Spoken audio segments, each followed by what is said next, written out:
Steve Borthwick going, how has that been for you personally, but the lads? Yeah, obviously it's been a big transition. I won't say big transition, but a lot of getting used to.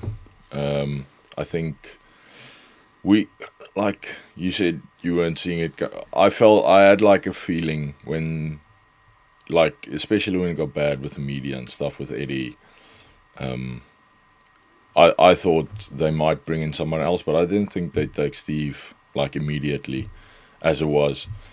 So everybody was like sort of at the club, yeah, it's gonna happen, it's gonna happen. Spoke to some of the England boys, and they were like, they didn't really know anything. Same, I must imagine he was in the dark as well a bit.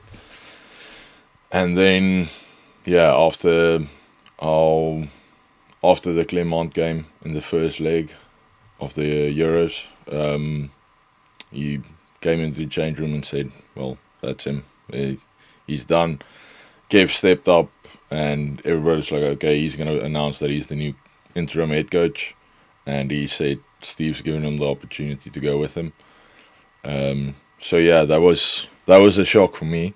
I thought he'd at least give us like a lead up and say, well, see, I've got 2 games left. Let's make it the best that we can. And yeah, I haven't spoken to any of them since. I must do it. I'm still a bit bitter, and that's selfish of me. But it was a bit like shit, if I can put it like that. Because yeah, both of them played a big part in where I am today. Kev maybe a bit later on, but Steve has been.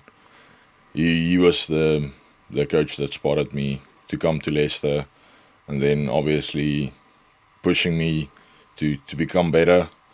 When I arrived there, literally no one knew who I was, and him and Aled working together put a lot of work in with me. So I think I'm a bit selfish of them saying I'm mad at them, but I grant them the opportunity. Steve deserves it, even though you might argue like you said, he's a bit young or anything, but I mean, the amount of work he put in, like in the 2 years I've seen it, and I'm sure he'll do a great job with England as well. Yeah, it's class that you're sharing your raw emotions around it, because I imagine that's what it was like. I said to Deeks about it, and he was just like, the whole way it kind of came around was a bit weird, because Steve would come in and say, nothing signed yet, which kind of means that it's happening. I wasn't there for that when.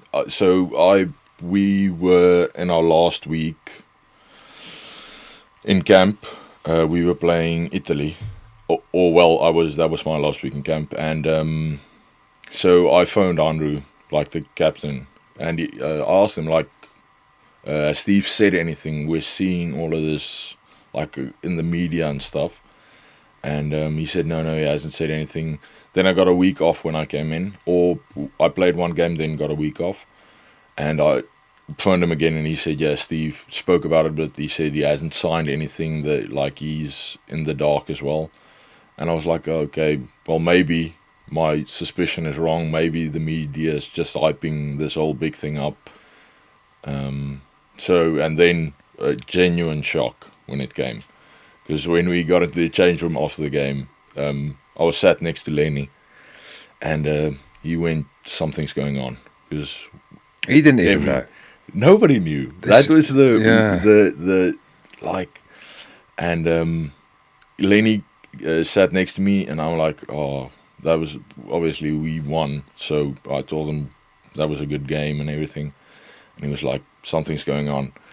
Because Steve never brings his wife into the change. His wife was in the changing room. He always brings Hunter and Chase, like his 2 kids, in. Brought them in as well. And Lenny said something's going on. Wilkesy just sprinted to Steve, and they're talking and stuff. And I was like, oh, surely not like this. Like, surely not like this. And well, obviously it was like that. So, a bit disappointing, but I'm really glad for him and for Kev. Kev's the one. So I know Steve's going, and I think the hope was that soon to be Sir Kev Sinfield. What was it? Was that like the gut punch? That it was a bit of a gut punch, definitely. Cause were lads crying or not? I was emotional. You were. I was. Jasper Wiese cries. Go on, so you can say it. That's fine. I was emotional because, well, believe it or not, Steve was emotional, and he started talking, and you could hear, like, as he was becoming emotional, and then obviously emotions were high, and then when he was finished, like, where I was at, let's say I could see 8 guys crying. So you sat there like, what is happening? And then he says the same thing, and then it's just like a bit of disappointment coming in. And then at the same time, you have to be happy for Wig as well, because he is coming out of a massive career. He didn't tell anybody as well. Like, he got a phone call. He said he got a phone call on the Friday when Steve said he signed. He got a phone call and said, like, would you be able to do this? And he didn't tell anybody, like, it's his last game. Didn't get a send-off. Nobody knew. Just his wife and his children knew. And then you sat there and thinking, well, is that how you... Like, obviously, people have preferences of how they want to end their career, but, like, him ending it that way, I don't think he would have wanted a big send-off, but I think he deserved one, if I can put it like that. Yeah. Hopefully, yeah. Because he has been massive for the Prem. He's got like 358, 59 appearances.